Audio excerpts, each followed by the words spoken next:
BTech, BBA మరియు MBA కోర్సులు 15+ years experience ఫ్యాకల్టీతో పాటు placement guarantee. Kishkinda University, Ballari. నమస్కారం. మనం ఎన్నో పంచతంత్ర కథలు చెప్పుకుంటున్నాం. అందులో భాగంగా ఒక కొత్త కథ చెప్పుకుందాం. పూర్వం ఒక అడవిలో ఒక ఆడసింహము మగ సింహము జంటగా ఉండేవట. కొంతకాలానికి వీటికి 2 పిల్లలు పుట్టినాయి. ఈ పిల్లల్ని కన్న తర్వాత ఈ ఆడపులికి ఆడసింహానికి వీటికి ఆకలి ఎక్కువట. అయితే మగ సింహాన్ని ఏదైనా ఆహారం పట్టుకురా, నాకు చాలా ఆకలిస్తుందని చెప్పింది.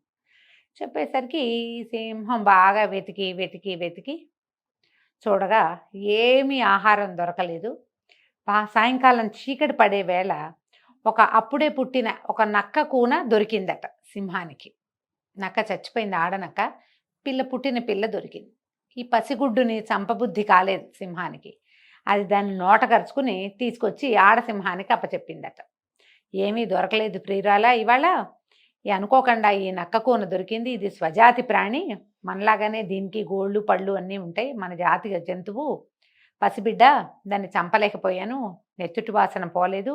ఏదైనా ఇంకో జంతువు కంటపడితే దీన్ని తినేస్తాయని తీసుకొచ్చానంటే, ఈ చంటి పిల్లని చూసేసరికి చిన్న కూన నక్కపిల్ల తను చూసేసరికి ఆడసింహానికి జాలేసింది.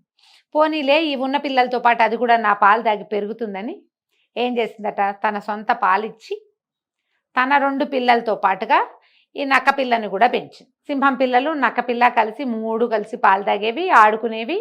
వాటికి తల్లి తమ వేరు ఇది వేరు అని సింహాలకి తెలియలేదు, నక్కకి తెలియలే, హాయిగానే ఉంటుంది. అయితే కొద్ది రోజులు అయిన తర్వాత నక్కకి తెలిసిపోయింది, తనలాంటి వాటి సౌండ్ శబ్దాలు అవన్నీ అది గుర్తుపడుతోంది. సింహం పిల్లలు అంత తెలివిగా లేవు, వాటికి తెలియలే. అయితే ఈ 3 పిల్లలు ఒకరోజు అడవిలో వెళ్తుంటే ఒక పెద్ద అడవి ఏనుగు కనపడిద్దట. సహజమైన శౌర్యంతో సింహం పిల్లలు 2 గర్జించి ఆ ఏనుగు మీద పోట్లాటకి పూనుకున్నాయి, అరుస్తున్నాయి, దూకడానికి ప్రయత్నం చేస్తున్నాయి. నక్క మాత్రం హడిలిపోయింది ఏనుగుని చూసి ఏం చెప్పిందంటే, బాబోయ్, ఇది మన జంతువు, మన శత్రువు, సహజ శత్రువు ఏనుగు సింహాలకి. దీంతో ఎదిరి పోరాడకూడదు, దీంతో పోరాడాలంటే పెద్ద శరీరం ఉండాలి, మీకు శరీరం లేదు అని చెప్పేసి వెనక్కి తీసుకొచ్చేసి. అయితే ఇలా వెనకాల అది పెద్దదనుకుంటున్న నక్కపిల్ల తమనట్లా డిస్కరేజ్ చేసేసరికి జ్యేష్ఠ భ్రాతగా భావించినాయి, అంటే వాటి పెద్దన్నయ్యగా భావిస్తున్నాయి ఆ పిల్లలు 2, సింహం పిల్లలు 2.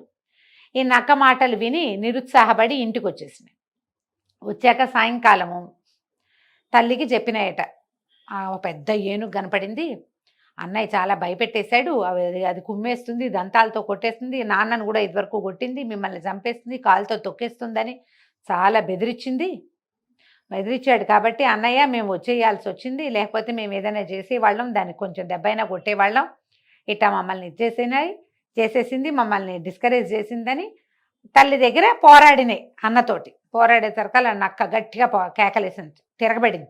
నా మీద ఇలా గట్టిగా మాట్లాడడానికి వీల్లేదు, నేను పెద్దవాడిని, మీరు చిన్నవాళ్ళు, చిన్నపిల్లల్లా ఉండాలి అని ఇలా గట్టిగా కేకలేసేసరికల్ సింహం పిల్లలు 2 కొంచెం బెదిరి అన్నయ్య పోట్లాడుతుంటే భయపడి, అంటే పెద్దవాడని భావిస్తున్నాయి కదా, కామ్గా ఉన్నాయట. ఏదో తల్లి దగ్గర కాసిన పాలు తాగి అటు ఇటు తిరిగి ఒక మూలకు వచ్చింది. ఈ ఆడసింహం ఏం చేసిందట, నక్కని పక్కకి తీసుకెళ్ళి నాయన, నువ్వు నక్క పిల్లవి, పుట్టిన పసిగుడ్డువి, మీ తల్లి చనిపోయిందని మీ తండ్రి, నా సింహపు తండ్రి తీసుకొచ్చి నాకు అప్పచెప్పాడు. నీలాంటి 2 పిల్లలకి తల్లినైన నేను నిన్ను కూడా పాలిచ్చి పెంచాను. నీకు తెలిసిపోయింది నువ్వు నక్కవని, మా జాతి కాదని, వాళ్ళు నీకంటే వేరే జంతువులని నీకు అర్థమైంది. కానీ పసితనం వల్ల నా పిల్లలు అలా తెలుసుకోలేదు, ఎందుకంటే నక్క జాతికి తెలివి ఎక్కువ, నువ్వు తొందరగా తెలుసుకున్నావు. సింహపు జాతిగా ఆ తెలివితేటల్లో వాటికి పౌరుషం వచ్చింది, సహజమైంది. తన మన భేదం తెలుసుకునేంత తెలివి ఇంకా రాలేదు. ఒకసారి కనుక వాటికి అర్థమైందా, నువ్వు అన్నవని, మాతో పాటు పాలు తాగేవని, ఆడుకున్నవని పొరపాటును కూడా చూడవు. ఎందుకంటే పెరిగే కొందికి వాటికి పౌరుషమే పెరుగుతుంది. తనది కాని దాన్ని దగ్గరికి రానివ్వవు, అవి ఇంకా తెలుసుకోలేదు. తెలుసుకున్నాయా నేను చంపేస్తాయి. కాబట్టి ఇప్పుడే వెళ్ళిపో, నీకు అర్థమైంది వీళ్ళు నువ్వు ఒకటి కాదని. ఇక నువ్వు మా దగ్గర ఉండద్దు. భవిష్యత్ కాలంలో ఎప్పుడైనా నువ్వు వీళ్ళు కలవచ్చు, కానీ వీటితో పాటు ఉండి వాటిని నువ్వు తమ్ముడుగా, అన్నయ్యలుగా, నువ్వు అన్నగా, వీళ్ళు తమ్ముళ్ళుగా నువ్వు కంట్రోల్ చేయలేవు. ఇంక ఇది జరిగే పని కాదు నాయన, నీ దారిని నువ్వు వెళ్ళిపో. అడవిలోకి వెళ్తే నీ జాతి వాటికి కనిపిస్తాయి, నువ్వు ఎలాగో అరుస్తావు కదా, అరిచి పిలిస్తే వాళ్ళలో ఎవరో ఒకళ్ళు చూసి నిన్ను స్వజాతీయుడు కాబట్టి చేర్చుకుంటారు అని చెప్పి పంపించేసి. ఈ నక్కపిల్ల అడవిలోకి వెళ్ళింది. చూసి అక్కడక్కడ ఉండుండి దానికి మొహం పైకెత్తి అరవటం తెలుసు. అది నక్క ఊళబెట్టడం అంటారు. ఊళ కాదు, అళ్ళా అనాలి. ఆ ఊళ శబ్దం చేసేసరికల్లా ఆ దారిన పోతున్న నక్కలు ఇది ఎక్కడో కొత్త నుంచి నక్కపిల్ల వచ్చిందని పిలిచి ఎవరో ఎక్కడి వాడివి ఏమిటి అని తమ గుంపులో కలిపేసుకుని ఈ నక్క క్రమంగా పెద్దదైంది. వాటిలాగానే అడవిలోకి వెళ్ళి ఆహారాన్ని సంపాదించుకోవటం. పారసైట్స్గా ఉంటాయి నక్కలు. అవి సింహాలు అవి సంహరించిన తర్వాత జంతువుని అవి తిని వదిలేసిన వాటిని తింటాయి. వీళ్ళతో పాటు వెళ్ళి అలాంటిది పెద్ద ఆహారాన్ని తీసుకోవటము, తర్వాత ఈ ఊళ్ళల్లోకి అక్కడికి వెళ్ళి కోడి పిల్లల్ని ఎలుకల్ని వాటిని పట్టుకోవటము నేర్చుకుని తన దారిన తనుంది. ఎప్పుడు కూడా ఒకే జాతి వేరువేరు జాతుల వాళ్ళని ఒక చోట పెంచినా కూడా స్వజాతి లక్షణాలు అవి వదిలిపెట్టుకోలేవు. ఆ లోపల నుంచి ఆ గుణం వచ్చేస్తుంది.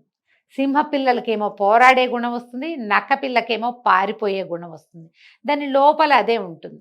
మనుషుల్లో ఇలా ఉండటం కొంచెం తక్కువగానే కనిపిస్తుంది. కానీ మానవుల్లో కూడా జాతి లక్షణాలు బెదరటము, భయపడ్డము, లేదా ధైర్యము సాహసంతో దూకటము, తెలివిగా ఆలోచించటము లేదా తెలివి తక్కువగా ప్రవర్తించటము, నాయకత్వ లక్షణాలు కలిగి ఉండటము లేదా ఫాలోవర్స్గా మాత్రమే ఉంటూ ఉండటము, చెప్పిన మాట వినడము వినకపోవటము, ఇవన్నీ వాళ్ళ తాలూకు రక్తగతమైన లక్షణాలు. అవి బయటకు వస్తూనే ఉంటాయి. ఎలాంటి చోట పెరిగినా రక్తగత గుణాలు రాక మానవు. ఈ రక్తగత లక్షణాలు కొన్ని వస్తాయట. వీటిని మనం జీన్స్ అంటాం కదా. కాబట్టి ఒకే జాతి మనుషులు ఒక చోట ఉండటం మంచిది. వేరువేరు జాతుల వాళ్ళు కలిసినప్పుడు ఎప్పుడైనా కొన్ని ప్రత్యేక సందర్భాల్లో ఇలాంటివి బయటపడతాయని ఈ విష్ణు శర్మ గారు రాజకుమారులకి తెలియజేశారు. ఇది పాతకాలపు కథ కదా. ఈ కాలంలో అలా జరగచ్చు, జరగకపోవచ్చు. జరగటానికి అవకాశం ఉంది, జరగకపోవచ్చు కూడా. ఎందుకంటే ఇవాళ రేపు అందరూ ఒకే రకమైన ఆలోచన విధానాలతోటి అది ఉంటున్నారు కాబట్టి. కానీ ఒక పురాతన గాథగా ఇది మనం తప్పకుండా తెలుసుకోవాల్సిన కథనే అనుకుంటున్నాం. సో కథ కంచికి మనం ఇంటికి.